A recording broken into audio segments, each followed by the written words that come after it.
Your gut controls way more than just digestion. It controls your immunity, your sleep, your energy balance, and not just how you absorb nutrients. And if your gut's cooked, it doesn't matter how clean you eat or how many supplements you take. Problem is nowadays, pretty much everyone thinks that they're gut health maxing. But most people aren't doing anything and they're buying foods that disrupt their gut. So today we're cutting through the BS. We're ranking real supermarket foods and supplements from actually improving your gut health to a complete waste of money. Before we start, quick context on how this tier list actually works. I'm not ranking these based on branding, taste, or height. Each item is judged on 4 things. First, does it actually help your gut microbiome? If it does, these items may get a point. Things like fiber, fermentation, or actual proven benefit. Second, quality ingredients. What's in it, what's added, and what doesn't need to be there. Those are the types of things and questions that are really important when asking to determine what products are good or bad for your gut health. Thirdly, how people actually use the product. Does this item actually suit everybody and can it fit into an imperfect diet? And fourth, risk versus reward. If it helps some people but affects others, that will affect its ranking. So all a higher tier rating means is that it has a consistently higher benefit for most people. And the lower tier doesn't necessarily mean bad. It usually means overrated, unnecessary, or context dependent. And this isn't medical advice. This is just our practical takeaways from what we found with these products. All right, let's start ranking. Although you might be getting your protein in, you have to understand that there's also risk. Although you think you're getting your protein in, you also have to consider that all of this is super ultra processed. It's going to disrupt your gut microbiome. It's going to ruin your intestines. Is that really the trade-off you want to be making just to get 30 grams of protein in? Greek yogurt, probably one of the most consumed types of dairy ever. Live cultures are probably going to be your biggest benefit when you eat Greek yogurt because it contains pre and probiotics, which are going to definitely benefit the gut and help those gut bacteria grow. Also with Greek yogurt, it is quite high in protein, which a lot of people think when you do eat a lot of high protein foods, it can disrupt your gut, but I definitely don't believe that Greek yogurt will disturb your gut unless you are lactose intolerant. Something like a Chobani Greek yogurt also contains an enzyme called lactase, which can help with the digestibility of it. So it also definitely has accessibility. I think anyone can get their hands on Greek yogurt and it's pretty diverse. You can have it in anything. So for that reason, I'm going to put it in A tier. Yeah, I definitely agree with you, A tier, but if you're lactose intolerant or your body doesn't tolerate dairy well, you shouldn't have it at all. Yeah. But A tier for most people. Would you put that in B tier then, since you don't do lactose, or would I put it? Yeah, for me personally, I put it in B tier because I don't do dairy. A tier. We're putting it in the A tier. Fucking, you're the Rokubi king, mate. The Rokubi king. He loves his Rokubis. Oh, we got the Rokubi. So I've been known for drinking these. I used to have these all the time. I used to drink so many of these and personally it irritated my gut heaps. The reason these irritated my gut is because of an ingredient in here called carrageenan. So it's basically when it's heated at high temperatures, it's a carcinogen. So when you consume it and it goes into your body, it doesn't heat to that level, but there's still trace amounts of that carcinogen going into your body, which is not what you want. So personally, when I was drinking these, I had acne flare-ups, skin breakouts. I wasn't healthy, I was getting sick a lot. And that was from drinking these. And you might not know it's very, very high in sugar, 25 grams per serving. So it's pretty much just sugar, milk, flavor, carrageenan, which isn't gonna do wonders for your gut. It's not gonna help you. No. I'd put this in D tier. It's a fair rating. I'll probably even put it in F tier because I don't see how it has any benefit to your gut whatsoever. That's true. I mean, it's dairy, right? So you get some pre and probiotics in that sense, but it's very low lactose and it's not completely exactly. Low, yeah. It's not even, yeah, exactly. I know it's packaged in a way where it can literally just stay on the shelf for months.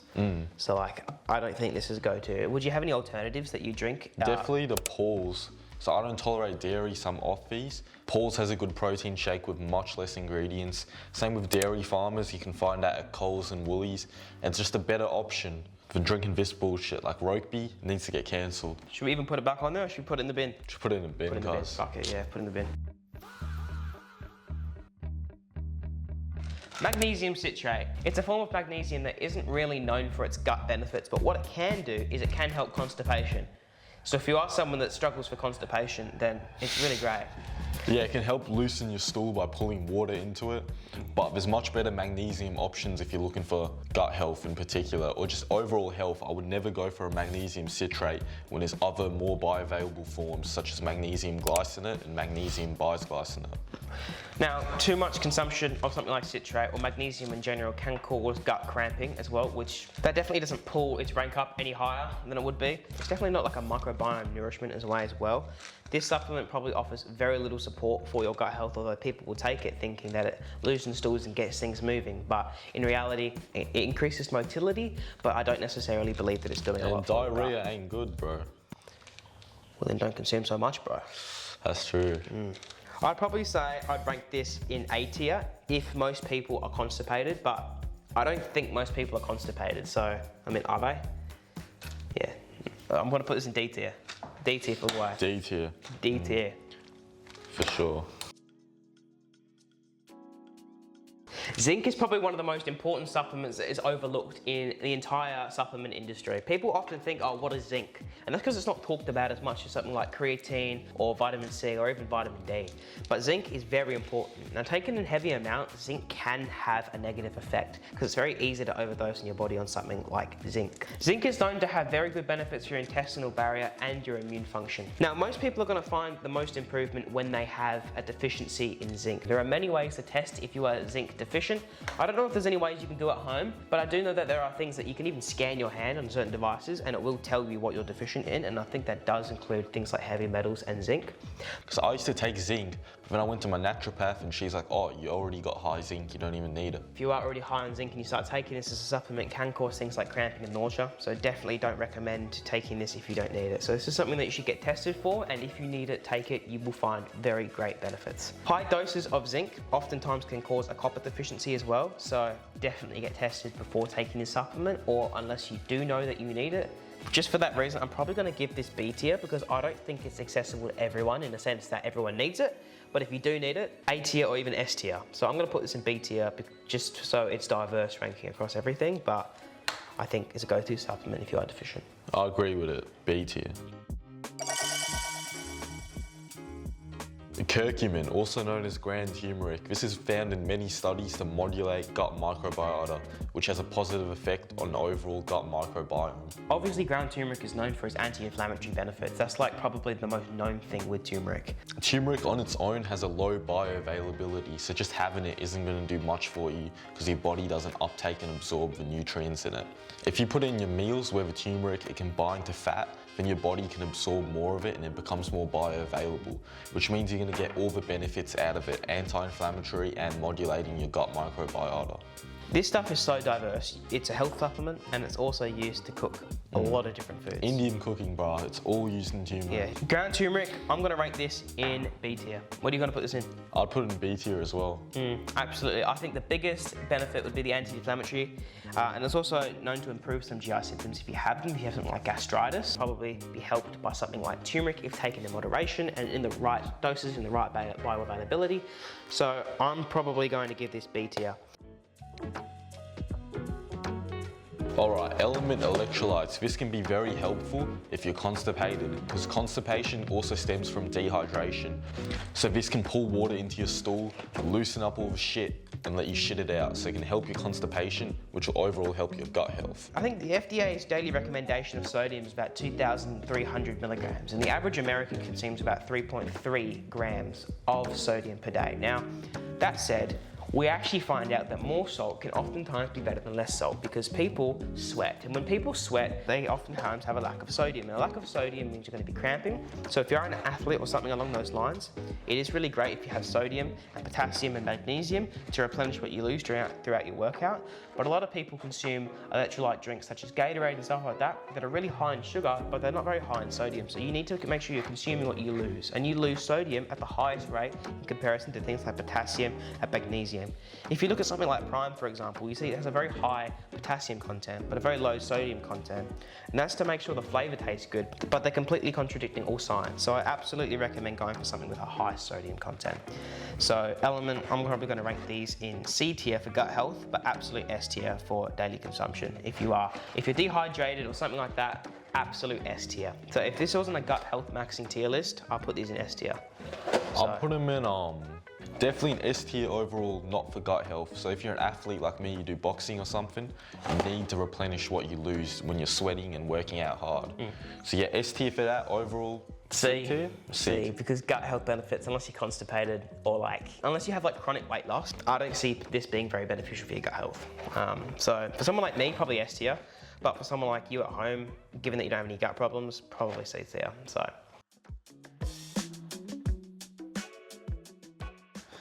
Ghost Cinnamon protein powder, probably one of the best tasting brands of protein powder out there. Now, I've had tons of these in the past, and I'm telling you, they taste amazing. Now, I've had a lot more GI upset from something like this in comparison to something like Isopept by EHP Labs. My favorite. That's a really great protein powder. Although that has sucralose in it, that can kind of upset my stomach a little bit. I don't really care, I'd make that sacrifice, because something like this is 80% concentrate. There's more dairy in it, right? There's more lactose. Dairy, more lactose, yeah, lactose. If you are someone that struggles to digest lactose, then consuming something like a concentrate is a really bad idea because it has a lot more lactose in it compared to something like an isolate, which is more refined and processed through with all the dairy. The only reason that someone would consume a concentrate is because you can get better taste out of something like a concentrate, but an isolate overall will have more digestibility and it's just way better for overall consumption. So going with an isolate and then going for something like a hydrolyzed as well means some of the protein is already pre-digested in a sense. It takes a lot less time to consume and your gut has to essentially do less work to consume it. So I'm gonna rate something like this, honestly, in F tier because I don't see any benefit and it's just complete gut microbiome disruption. Yeah, definitely F tier. As well for me, I can't tolerate dairy, so I'm gonna give it an F minus. F minus. Well, I'm gonna give it an F minus. Minus. F minus, minus, minus. I mean, what would we put the Rokeby then? If that's an F minus, minus, then the Rokeby's F minus, minus, minus, minus, minus, minus. You know what I'm saying? You picking up what I'm putting down? Fuck the Rokeby. Well, then I'm gonna put the Ghost in F minus, minus, minus, minus, minus. Almond protein powder or any type of plant-based protein powder is going to have so much little amount of leucine in it compared to something like a whey protein isolate. So what that means is leucine is an essential amino acid that is the main driver in muscle protein synthesis. And essentially what that means is that you want to be consuming a protein powder that has the most amount of leucine. The protein powders with the most amount of leucine is whey protein. Compared to something like plant protein, whey protein has approximately double the amount of leucine. So the amino acid profile is so much more complete, meaning that they are significantly more bioavailable. Something like this is more likely to disrupt your gut biome than something like whey protein isolate because the bioavailability and how these proteins actually come about, even for someone that doesn't consume dairy, the chances of this disrupting your gut microbiome is probably higher than something like a hydrolyzed whey protein isolate. So plant-based protein, although it's smoother and can taste a little bit better if it's made like this one's delicious, it's nowhere near as good as something like a hydrolyzed whey protein isolate. So definitely still sticking with something like the Isopept or ISO 100 or something like that. Something really like 100% isolate, so much better than something like almond protein. Yeah, 100% agree with Jackson. Whey protein isolate, it goes through processing to remove all the lactose. So even if you're dairy intolerant, lactose intolerant, you can still consume it because it's got very, very trace amounts, low levels of lactose. But the amount of leucine is almost double, like Jackson said. So you're getting all the benefits of a protein. This, for gut health and as a protein powder, I'd rate it D tier, honestly, because there's not much benefits to it. You're just drinking it. It tastes amazing. Yeah, D tier, 100% D tier. Yeah. Don't see any gut benefit, but it does taste good, so that's why I'm not putting it in F tier. Is that biased? No. Nah. Creatine monohydrate is probably one of the most broadly used supplements in the world, maybe other than protein powder. Creatine monohydrate has amazing benefits and there's really no reason not to take it. Now what we're really trying to uncover is, does this have gut benefits? Now, it's not necessarily scientifically proven, but a lot of anecdotal evidence has suggested that this can cause some GI upset, including bloating and diarrhea and such, but in reality, if you are taking a reasonable dose and you're eating it on a full stomach, I don't really see where problems could go wrong with this supplement. So I'm gonna rate this supplement probably on D tier, only because I don't see any benefit, but a lot of people do take creatine. They think it's a magical supplement that heals everything. But for gut health, I wouldn't say it's very highly ranked, but the only benefit I see for this is increased water storage in your muscles, which is great if you're a bodybuilder or such. But if you want to put on weight and you want to put on mass, which is just water, but it is filled full in your muscles, then creatine's a great supplement to take, but I definitely don't recommend taking it if you're purely just trying to get some gut support. Fair rating, yeah, D tier, because it's no real benefits for gut health, but there's so many other benefits. I take this every morning. Brain health as well, cognitive function. So as a boxer, you get punched in the head a lot. So studies that are coming out actually say that it doesn't help with ATP, which is kind of crazy to think about because this was kind of marketed as something to give you explosive energy. But either way, I'm still going to consume creatine because it is a great supplement to take for cognitive benefits, especially if you're something like a boxer. If you are recovering from something like a concussion, upping your dose to something like 30 grams a day is a great idea temporarily, but that will help recover from something like that, as once it saturates in the muscles, then it starts to saturate in the brain and help you that way as well. So creatine monohydrate, S tier as a supplement overall, but D tier when it comes to gut health. 100%. Yeah, just going through the aisles in Woolworths, there was so much disgusting processed food that people eat on a daily basis. And I can't even imagine how people live like that. You see, going through the aisle and picking up these chips that just look disgusting, covered full of disgusting emulsifiers and preservatives, and then you go into this other aisle and you see all these milks that are just... A lot of the time, it doesn't even look as disgusting as it is. Like, I found these no-shoe bars. I thought it looked pretty good when I looked at the ingredients, and I was shocked at how bad it was. It's all man for himself out here nowadays. You really have to look at every single ingredient in every single item and make that decision for yourself. Yeah, 100%. Otherwise, you're gonna suffer from health issues.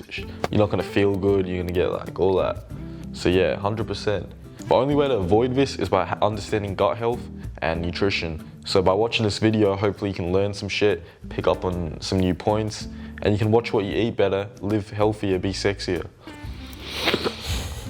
We're looking into all the products that we purchased, and we're quite shocked to find that a lot of the products that we did buy were covered full of emulsifiers, preservatives and thickening agents that were really disruptive of your gut microbiome. But one thing we found, the Nature Valley bar, we bought it because we thought it was terrible. Then we looked at the ingredients and we realized maybe it wasn't actually so bad. Maybe there are some good companies out there that might not be as bad as these other ones like Carmen's and stuff like that. And the Milo bars, putrid, bro. Putrid. We bought supplements, we bought health foods, we bought all the different things that a lot of people would consider healthy and what would consider a daily Australian snack.